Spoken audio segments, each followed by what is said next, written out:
welcome, my good afternoon. Good afternoon. Good to be here. Thank you, Whisper, for having me. I hear I'm the first person on the show. Yes, the first. This is a wonderful show. Good day, Emo. Good to be here. I'm Marjorie Ezihe. I'm a human rights activist, gender advocate, and a human being. That's how I like to be addressed. Okay. And of course, the next voice you're going to be hearing, apart from mine, is Mary Jacob, the founder. So you might already know her now if you were here with us last week, Thursday. But then, you people that know that you didn't listen last week, Thursday, she's going to do a reintroduction. Mary, what's up? I'm good. Okay, so that is the founder of the Whisper to Humanity Foundation, a youth-led feminist organization who their vision and their mission is basically to remind you that you are a human being before any other thing, and that there are some rights that you are being deprived of that you should be given normally without having to ask at all. And the good thing is this is a team of young people. It's not like it's anybody that is outside of your generation coming to tell you what you don't understand. But then we have an expert today. I already gave you the topic we're going to be talking about. And just in case you are just joining us, this is a reiteration. State laws on human rights and its implementation. So I would like them to introduce the topic and talk about it on a very lighter note before we go in. So Ma, I'm giving you the floor right now. Okay, thank you again, and thank you, Whisper. A program that explains and brings to the young persons, and of course every other Igbo citizens, the legal framework that exists to assert, to protect, to claim their rights can never be overrated. It's been there. It's in fact it's late coming, but we thank and Whisper to Humanity and Mary Jacob Oposa and her team for the energy they are bringing to the civil society field or sphere in Imo State.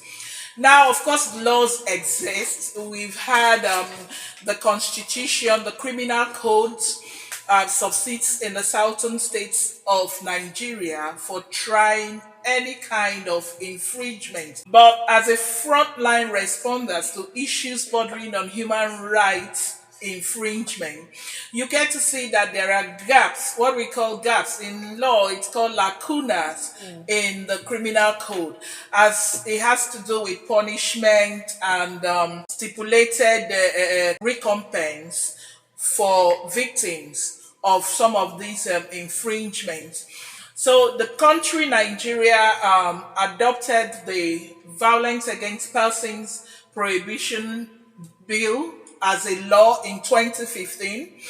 And then subsequently, the practice is for states to trickle down the adoption as it suits their own peculiar incidences of violations or their culture and traditions and all of that. So Imo State, of course, has such a law, which we call the Imo State Violence Against Persons Prohibition Law of December 15th, 2021. That's when it was actually assigned by the executive governor of Imo State.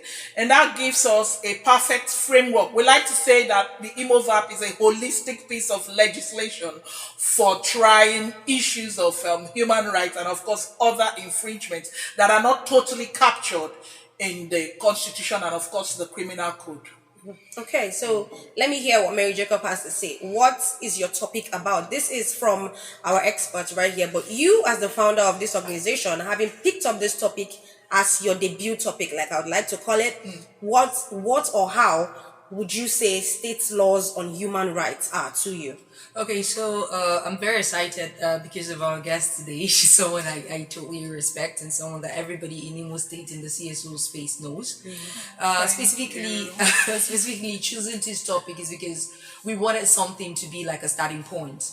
If we're going to be having conversations around human rights, if we're going to be telling people, Sabi Your Right, we should be starting from a basis of their human rights and existing things in the states that we are in, and a framework that is kicking starts of all the conversation that we're going to be having. And we're choosing it and choosing the guest today because we are very sure that this is a basics. This is going to serve as a precedence for every other conversation we're going to be having on this show. Yeah. Okay, so just for clarification purposes. State laws, are we going to be looking at just the laws in Imo State or more than one state in Nigeria? State laws. Well, I think this conversation is specifically for Imo State. Okay, specifically for Imo State. Laws, yes. Okay, so just like you've heard from the horse's mouth, this is like a parent topic. So if they are a human rights organization, they would want to, first of all, state out the laws before they even begin to enter into the orishi and the deeper parts of the topic. So what better way than to start than to even state the laws for you? And for those of you who didn't even know that a particular law was implemented on the 15th of December last year, you know it on this show already. This is the Sabi Your Right segment right here on the tripod on Heritage 88.7 FM. And we'll be right back. When we get back, you get to hear the state laws and if they are being implemented or not so far since they have been signing into bill. We have an expert right here on human rights, so you would want to hear this. So don't go anywhere. We'll be right back. I never thought you finished.